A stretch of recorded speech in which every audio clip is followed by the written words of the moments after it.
Hello everyone, स्वागत है आपका अपने यूट्यूब चैनल में। हम CTET previous year question answer discuss कर रहे हैं, जिसमें से 2022 के साइंस के कुछ पेपर हम पहले कर चुके हैं। अगर आप वो देखना चाहते हैं तो प्लेलिस्ट में जाके आप देख सकते हैं।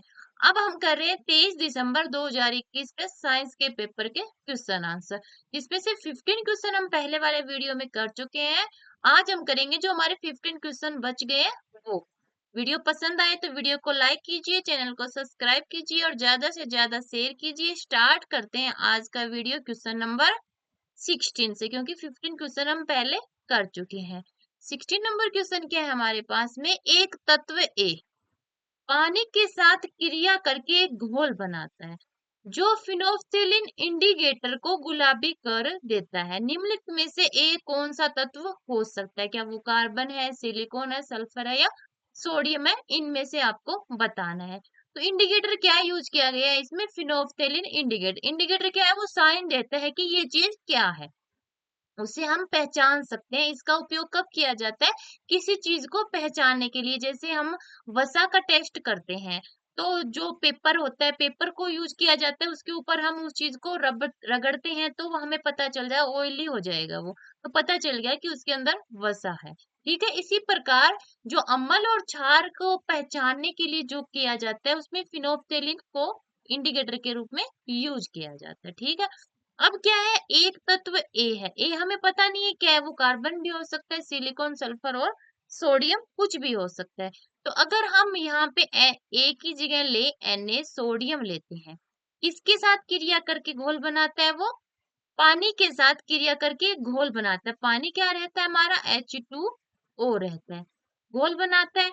और वो फिनोल्फ्थेलिन इंडिकेटर के साथ में गुलाबी रंग देता है। तो यानी क्या बनना चाहिए? वो एक क्षार बनना चाहिए, क्योंकि फिनोल्फ्थेलिन क्षार के साथ ही क्या करता है? गुलाबी रंग देता है। अगर यहाँ पे हमारा अम्ल बनता, अम्ल के साथ में फिनोल्फ्थेलिन कोई रंग नहीं देता, रंगहीन ही रहता है। ये क्षार के साथ में गुलाबी रंग देता है, वही हमें बताया कि गुलाबी रंग देता है। ठीक है, तो इसमें क्या हुआ? Na लिया हमने, H2O के साथ में क्रिया कराई तो क्या बन गया हमारा? NaO, सोडियम हाइड्रोक्साइड बन गया, जो कि क्या है? एक क्षार है, बेस है। ठीक है, तो ये बात आप ध्यान रखेंगे कि एक क्षार है। और जो अगर फिनोल्फ्थेलिन के साथ क्षार की मतलब फिनो क्षार के अंदर फिनोल्फ्थेलिन डाला जाता है तो वो गुलाबी रंग देता है। इससे हमें पता चल जाता है कि वो क्षार है या अम्ल है। अम्ल के साथ में कोई कलर नहीं देगा और क्षार के साथ में गुलाबी कलर देता है। ठीक है, तो इसमें क्या आ जाएगा हमारा? डी ऑप्शन राइट रहेगा कि सोडियम है। ए जो तत्व लिया गया वो सोडियम धातु ली गई है। ठीक है, 16 का डी ऑप्शन राइट हो जाएगा। 17 नंबर क्वेश्चन क्या दिया हुआ है? नीचे दिए गए कथनों को पढ़े और सही विकल्प का चयन करें। ठीक है, कथन क्या दिया? रेशम के कीड़े को बाहर निकालने से रोकने और रेशम को कृमि कोष के रूप में लंबे समय तक सुरक्षित रखने के लिए कुचलने की विधि अपनाई जाती है। यानी रेशम का जो कीड़ा होता है, इससे रेशम किस प्रकार निकाला जाता है वो इसमें बताया है। कारण क्या दे दिया? कृमि कोष से रेशम के कीड़े के बाहर निकलने के उपरांत जो रेशम इकट्ठा किया जाता है वो अहिंसा रेशम होता है। अहिंसा रेशम क्यों बोलते हैं इसको? क्योंकि इस प्रकार से जो रेशम प्राप्त किया जाता है उससे कीड़े को किसी प्रकार का कोई नुकसान नहीं होता, वो जीवित रहता है। और कैसे प्राप्त किया जाता है? या तो उसको उबाला जाता है, या तापमान ज्यादा होगा, धूप में रखा जाएगा। ठीक है, तब उससे रेशम प्राप्त किया जाता है। और रेशम हमें किससे मिलता है? कृमि कोष से मिलता है। तो ये बात भी आप ध्यान रखिए कि कई बार क्वेश्चन आता है कि कौन से पार्ट हम यूज करते हैं। जैसे कॉटन है, कपास है, उसका कौन से वाला भाग यूज करते हैं हम? जो फ्लावर होता है वो यूज करते हैं। कपड़ा बनाने में कॉटन का जो फ्लावर है वो यूज किया जाता है। वैसे रेशम का कौन सा भाग? कृमि कोष रेशम प्राप्त करने में यूज किया जाता है। तो ये बात आप ध्यान रखिए। तो इसमें आपको देखना है कि कथन और कारण दोनों सही है या दोनों गलत है, या एक सही और एक गलत है, वो आपको इसमें पहचानना है। तो इसमें क्या होता है? रेशम के कीड़े को बाहर निकलने से रोकने और रेशम को कृमि कोष के रूप में लंबे समय तक सुरक्षित रखने के लिए कुचलने की विधि अपनाई जाती है। ठीक है, ये ठीक है, कथन मतलब हमारा सही है। रेशम फाइबर प्राप्त करने के लिए कोकूनों की बड़ी ढेरी का उपयोग किया जाता है, यानी ये बड़ा सा ढेर इकट्ठा किया जाता है कोकूनों का। ठीक है, वैसे कीटों में विकसित होने से पहले ही कोकोनों को धूप में रखा जाता है। जैसे मैंने बताया था, या तो उनको उबाला जाता है या धूप में रखा जाता है, अथवा पानी में उबाला जाता है या भाप में रखा जाता है। इस प्रक्रिया में रेशम के फाइबर पृथक हो जाते हैं और रेशम के रूप में उपयोग के लिए कोकून में से रेशम निकालने के पश्चात उससे धागे बनने की प्रक्रिया को क्या कहते हैं? रीलिंग कहते हैं। जो धागा बनाया जाता है उस प्रक्रिया को क्या कहते हैं? रीलिंग कहते हैं। क्या ठीक है? जो प्रक्रिया है वो रीलिंग कहलाती है। और क्या है, इनको धूप में रख के क्या किया जाता है? रेशम को अलग किया जाता है। अब हमारा जो नीचे वाला कारण दिया है वो कारण क्या है? कोकून से रेशम के कीड़े बाहर निकलने के उपरांत जो रेशम इकट्ठा किया जाता है, कोकून से क्या है, रेशम के कीड़े बाहर निकलने से पहले रेशम के जो इकट्ठा किया जाता है वो ऐसा रेशम क्यों कहलाता है? क्योंकि उसमें रेशम के कीड़े को किसी प्रकार का कोई नुकसान नहीं पहुंचा है, यानी वो मरता नहीं है, वो जीवित ही रहता है, इसलिए इसको अहिंसा रेशम बोलते हैं। यानी कथन और कारण दोनों सही है, पर कारण है वो कथन की सही व्याख्या नहीं कर रहा है। ठीक है, तो बी ऑप्शन राइट रहेगा हमारा। 17 नंबर क्वेश्चन है। ठीक है। अब 18 नंबर क्वेश्चन क्या दिया? जब किसी अम्ल को क्षार में मिलाया जाता है तब निम्न में से क्या उत्पन्न होता है? यानी एक अम्ल लिया है और एक हमने क्या लिया? क्षार लिया, दोनों को मिला दिया, तो क्या बनेगा वो आपको बताना है। जैसे अम्ल लेते हैं हम HC है, ठीक है, और एक क्या ले लेते हैं हम? एक ले लेते हैं क्षार NaOH, सोडियम हाइड्रोक्साइड। ठीक है, अब इनकी अभिक्रिया करवाते हैं। ठीक है, तो क्या बनेगा? NaCl बन जाएगा, जो क्या होता है? एक लवण कहलाता है। क्या कहलाता है? एक लवण कहलाता है। और क्या बनेगा इसमें? और हमें जल प्राप्त होगा। क्या होगा? जल प्राप्त होगा। यानी अम्ल और क्षार की अगर अभिक्रिया करवाई जाती है, परबल अम्ल और परबल क्षार की, तो अभिक्रिया उदासीकरण होगी, यानी एक दूसरे को वो संतुलित कर देंगे। ठीक है, उदासीकरण अभिक्रिया कहलाती है। क्या बनता है इससे? लवण और जल बनता है। ठीक है, और साथ में उष्मा तो निकलेगी, अभिक्रिया हुई है तो उष्मा की हानि तो होती ही होती है, हीट तो इसमें निकलेगी। हीट होगी वो उदासीकरण हीट कहलाएगी। ठीक है, तो क्या बना है? लवण बना है, लवण जल तथा उष्मा, तो ये सी ऑप्शन क्या हो जाएगा हमारा? राइट हो जाएगा। 18 में लवण बन गया NaCl, जल बन गया, और हीट तो निकलती है, कोई अभिक्रिया होती है रासायनिक, तो उष्मा भी आ जाएगी। इसमें सी ऑप्शन राइट होगा 18 में। अब 19 नंबर क्वेश्चन क्या दे दिया हमें? 19 नंबर क्वेश्चन है, किसी पौधे का मुरझाना निम्न में से किसके कारण है वो आपको बताना है। क्या? अत्यधिक वाष्पोत्सर्जन, दूसरा है अत्यधिक प्रकाश संश्लेषण, तीसरा है जल का अत्यधिक अवशोषण, और चार है खनिजों का अत्यधिक अवशोषण। पौधों में जड़ों द्वारा जल का क्या किया जाता है? अवशोषण किया जाता है, खनिज लवण लिए जाते हैं और वो पौधे के विभिन्न भागों में पहुंचाए जाते हैं। पौधे की जो पत्ती होती है वो वाष्पोत्सर्जन की क्रिया दर्शाती है। ठीक है, पौधे की पत्ती वाष्पोत्सर्जन की क्रिया दर्शाती है। अगर उसे नियमित रूप से वाष्पोत्सर्जन होगा तो पौधा जैसा था हरा वैसा ही रहेगा। अगर वाष्पोत्सर्जन की क्रिया ज्यादा हो जाएगी तो पौधे में जल की कमी आ जाएगी, जल की कमी आने से वो पौधा क्या हो जाएगा? मुरझा जाएगा। हम आपने हमको भी देखा होगा, मनुष्य होता है, उसको पानी ना मिले, ठीक है, एक लिमिट तक वो अपने आप को रख सकता है, अगर उसको पानी ना मिले तो वो कैसा हो जाता है आपको पता है? कि वो एकदम से वहीं पे रुक जाएगा। ठीक है, वैसे ही पौधे में आएगा तो क्या होगा? अत्यधिक वाष्पोत्सर्जन के कारण पौधा मुरझा जाता है। तो ए ऑप्शन राइट होगा 19 में। ठीक है, अब 20 नंबर क्वेश्चन क्या दे दिया हमें? 20 नंबर क्वेश्चन है,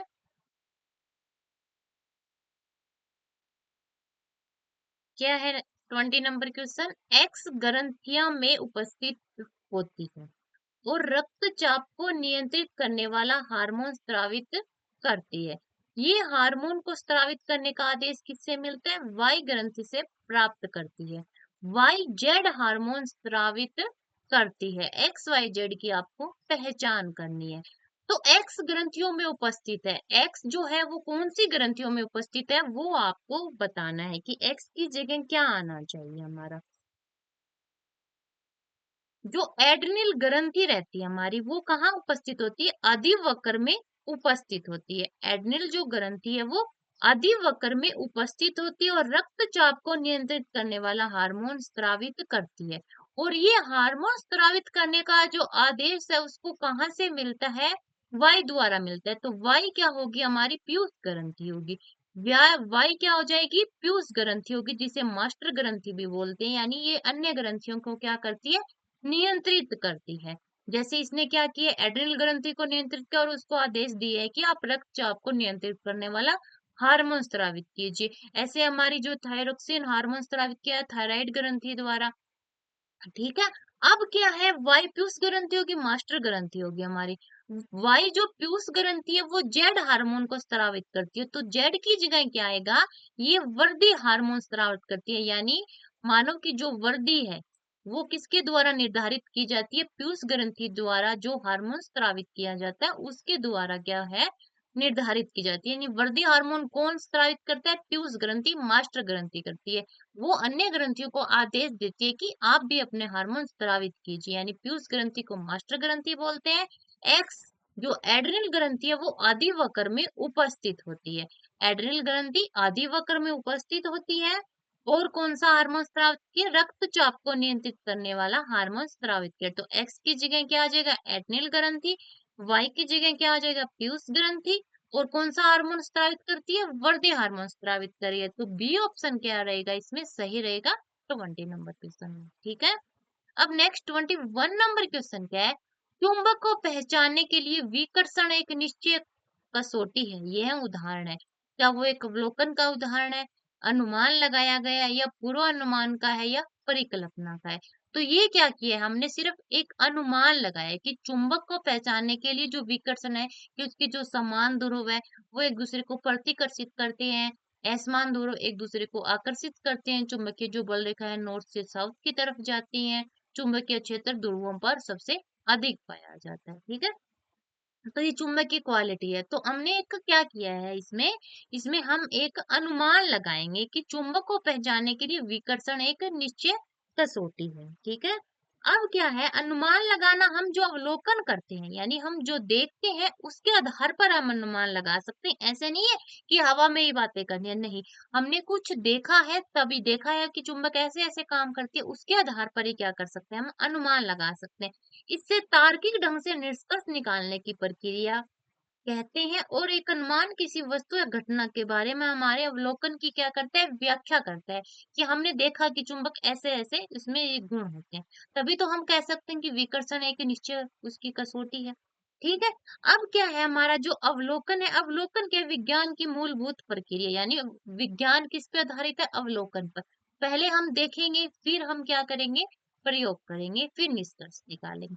देखिए यानी क्या है? मूलभूत प्रक्रिया ये उच्च वैज्ञानिक खोजों के लिए एक आधार तैयार करता है।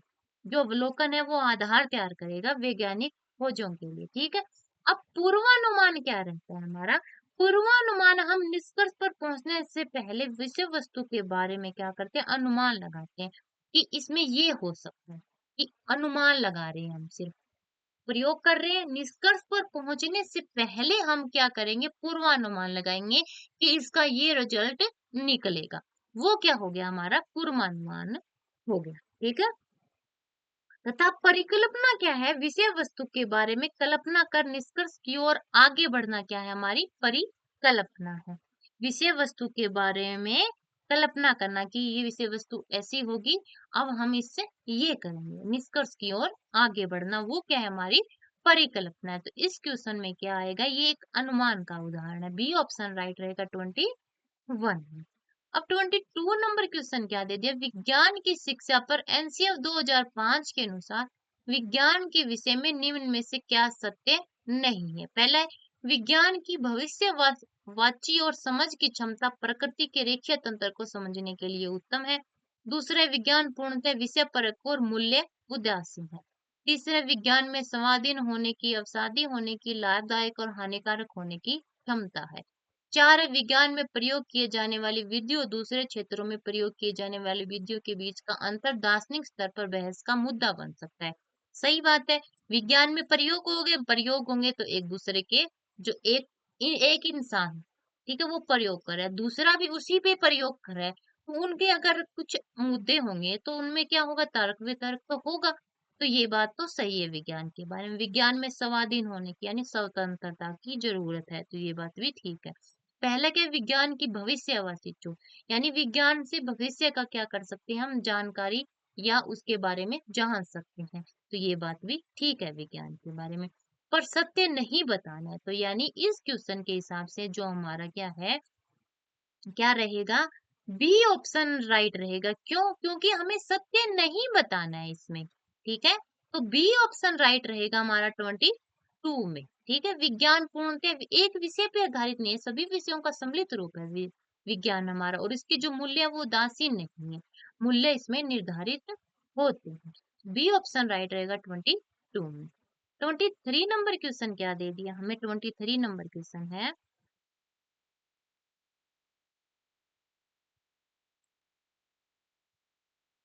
निम्नलिखित कथनों को पढ़िए और सही विकल्प का चुनाव कीजिए। पाठ्यचर्या में सामाजिक वैज्ञानिक मुद्दों का सम्मिलन विज्ञान की प्रकृति को स्पष्ट करने में मददगार। दूसरे, विज्ञान की समझ दैनिक जीवन में सुविचारित निर्णय लेने में उपयोगी है। तो पाठ्यचर्या में हम सामाजिक वैज्ञानिक मुद्दे डालते हैं, तो विज्ञान की प्रकृति हमें जानेंगे कि समाज में आखिर हो क्या रहा है, क्या चल रहा है, कहाँ समाज कैसा है, कहाँ क्या चल रहा है, वो सब जानेंगे, तो वो विज्ञान की प्रकृति को जानने में मददगार है, तो कथन तो हमारा सही है। कारण क्या दे दिया, विज्ञान की समझ दैनिक जीवन में सुविचारित निर्णय लेने में उपयोगी है। ये अगर हमारे अंदर विज्ञान की समझ है कि हम अगर सोच सकते हैं कि ऐसा करने पे ये आएगा, तो क्या है, हम सही निर्णय ले पाएंगे, तो ये बात भी ठीक है। पर इनकी जो कथन की कारण व्याख्या नहीं कर रहे, दोनों है तो सही, पर कथन का जो कारण दिया है वो कथन की व्याख्या नहीं कर रहे, तो बी ऑप्शन राइट रहेगा हमारा 23। ठीक है। अब 24 नंबर क्वेश्चन क्या दिया है हमें, 24 नंबर क्वेश्चन है,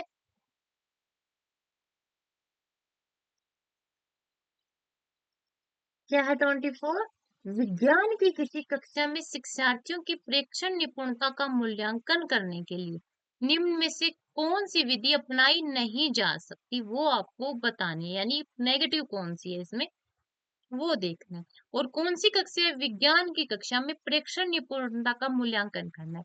परियोजना कार्य यानी कोई कार्य हमने बच्चों को दिया है, तो वो तो एक अच्छी बात है, बच्चा करके लाएगा, कुछ ना कुछ सीखेगा उसमें, तो ये तो है। प्रयोग करना भी प्रयोग में वो विज्ञान की कक्षा में शामिल होगा। क्षेत्रीय दौरे, जितना ज्यादा हम बच्चे को प्रत्यक्ष उस चीज का अनुभव कराएंगे, तो बच्चा उस चीज को खुद से जानेगा, अनुभव करेगा, तो वो चीज उसको ज्यादा टाइम तक वो उस चीज के बारे में सोच पाएगा, ठीक है। पर इसमें जो सी ऑप्शन दिया कि कक्षा परीक्षा, इससे बच्चे का सिर्फ संज्ञानात्मक पहलू का हम मूल्यांकन कर सकते हैं, विज्ञान परीक्षण निपुणता का मूल्यांकन इसके द्वारा हम नहीं कर पाएंगे, तो सी ऑप्शन राइट रहेगा 24 में।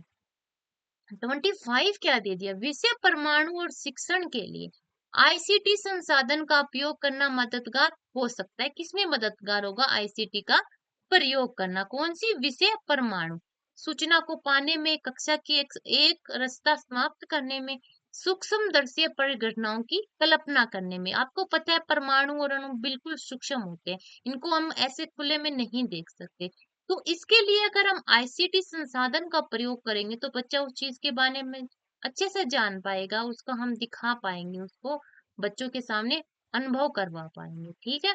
और क्या करेंगे, उसकी जो त्रिविमीय में संरचनाएं होती है उसको, 2D तो ठीक है, एक कागज के पे हम दिखा सकते हैं, पर जो 3D हमारी जो शेप रहती है उसको नहीं दिखा पाएंगे, आईसीटी के द्वारा उसको दिखा सकते हैं।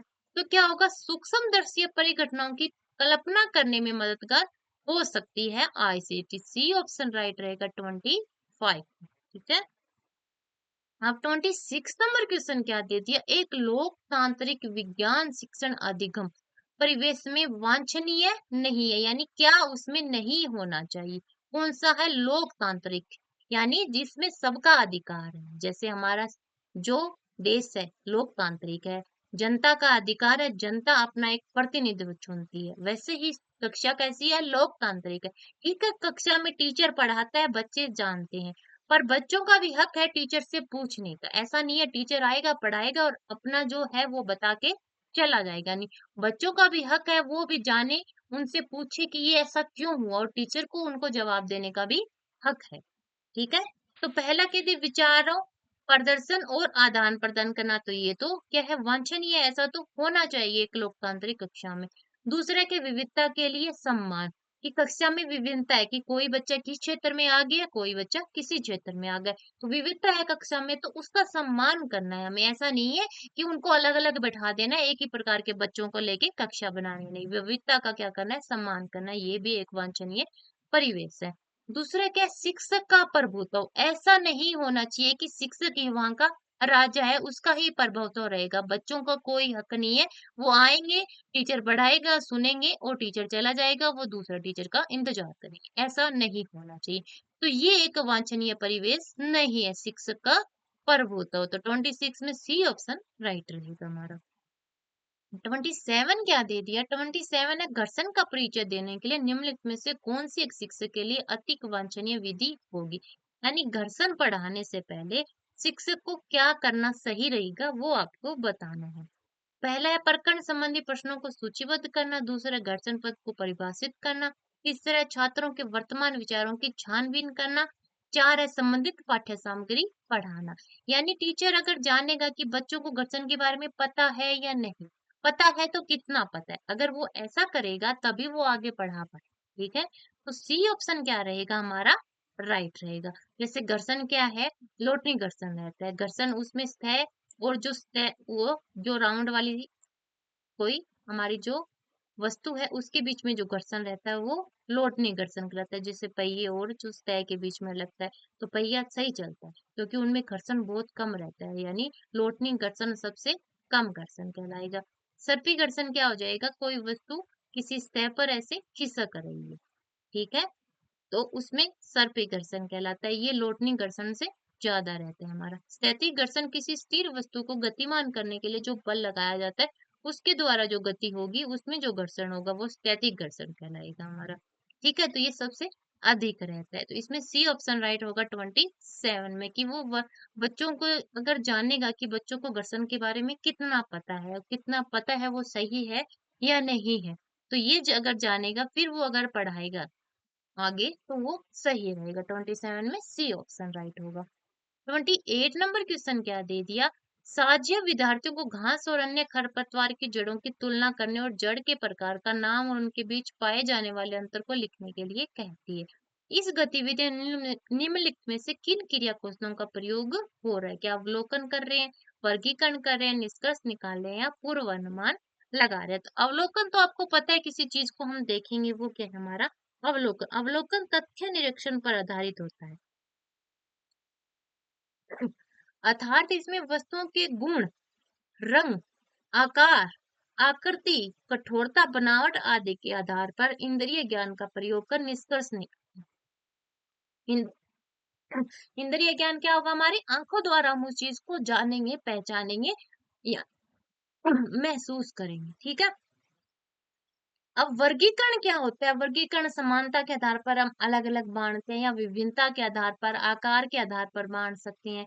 ठीक है, तो वो हो गया हमारा वर्गीकरण। निष्कर्ष हम किसी चीज का प्रयोग करते हैं और बाद में जो रिजल्ट निकलता है वो निष्कर्ष हो गया। पूर्वानुमान क्या होगा, कोई काम हमने, कोई चीज हमने अवलोकित कर दी, फिर हमने उसका प्रयोग किया, फिर हम अनुमान लगाएंगे इस प्रयोग से ये रिजल्ट हमारा निकलना चाहिए, वो हमारा क्या हो जाता है, पूर्वानुमान हो जाता है। तो इसमें क्या आएगा 28 में, कि कौन से कौशल का वो विकास कर रही है, ऐसा करके वो कर रही है अवलोकन कौशल का, कि अंतर बताना है, आकार, रूप, अंग किसके आधार पर बता रहे हैं, वो जड़ों की तुलना और जड़ के प्रकार के आधार पर अवलोकन के द्वारा ही तो जान पाएंगे। तो फर्स्ट ऑप्शन राइट रहेगा 28 में।